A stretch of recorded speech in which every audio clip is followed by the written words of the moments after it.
In a bombshell revelation that has sent shockwaves through royal watchers and media alike, actor and commentator Andrew McCarthy has publicly exposed what he calls the full, undeniable evidence that Meghan Markle's pregnancy with Archie was fabricated. This claim, backed by alleged discrepancies and whistleblower accounts, paints a controversial and deeply troubling portrait of Meghan's public narrative, one that appears meticulously constructed but now threatens to unravel completely. If true, this isn't mere scandal. It's a profound breach of trust, raising questions about the authenticity of Meghan's entire public persona. The story Meghan told the world was simple and touching. A joyous pregnancy announcement, struggles with the press, and a heartfelt journey to motherhood.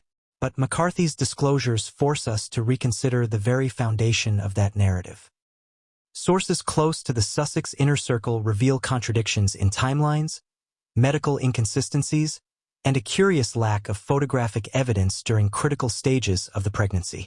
Unlike most high-profile pregnancies, where private and public moments inevitably leak or surface, Meghan's pregnancy was cloaked in unusual secrecy and an overemphasis on controlling the narrative, all raising legitimate doubts about its veracity.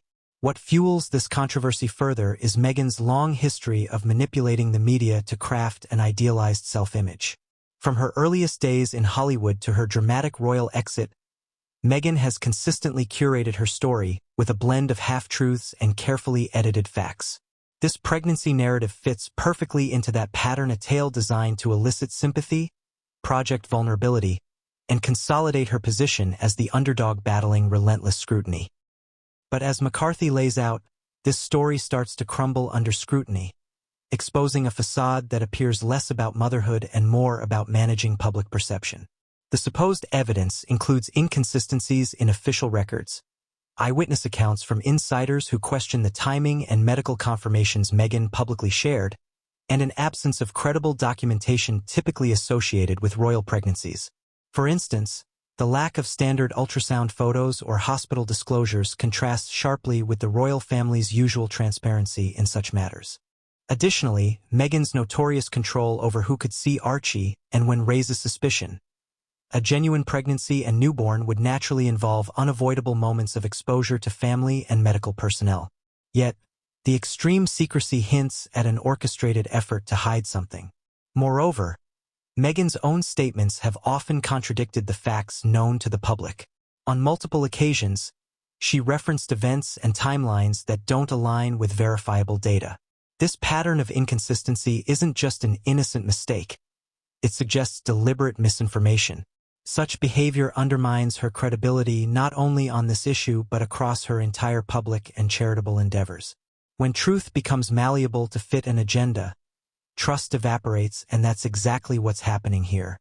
Andrew McCarthy's unveiling of these facts is more than just a critique of Meghan Markle's personal choices.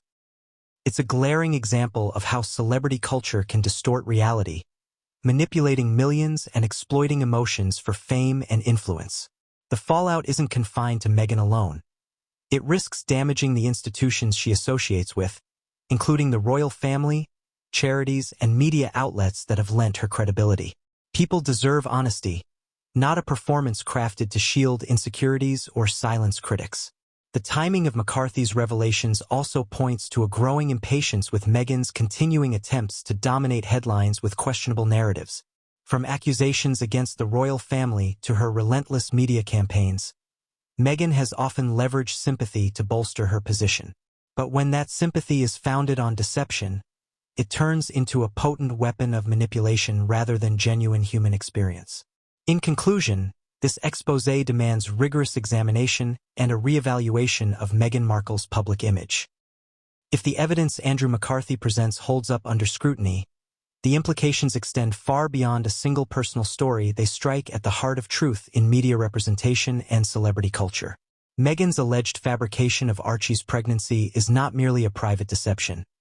It is a calculated act that risks eroding public trust, and it calls for accountability at every level. The question now is not just what Meghan will say next, but whether anyone will hold her responsible for the damage done when the curtain finally falls. Because if there's one thing Meghan has perfected, it's the art of evasion, shifting blame, redirecting focus, and painting herself as the perpetual victim. But with Andrew McCarthy's revelations now in the public sphere, the usual deflection tactics may no longer be enough. This time, the questions are too specific, the inconsistencies too glaring, and the public too exhausted by half-truths dressed up as vulnerability. What once passed as compelling PR now reads as carefully staged deception, and even her most loyal defenders are starting to take a second look. The real tragedy lies not just in the alleged fabrication itself, but in how deeply it insults those who trusted her story.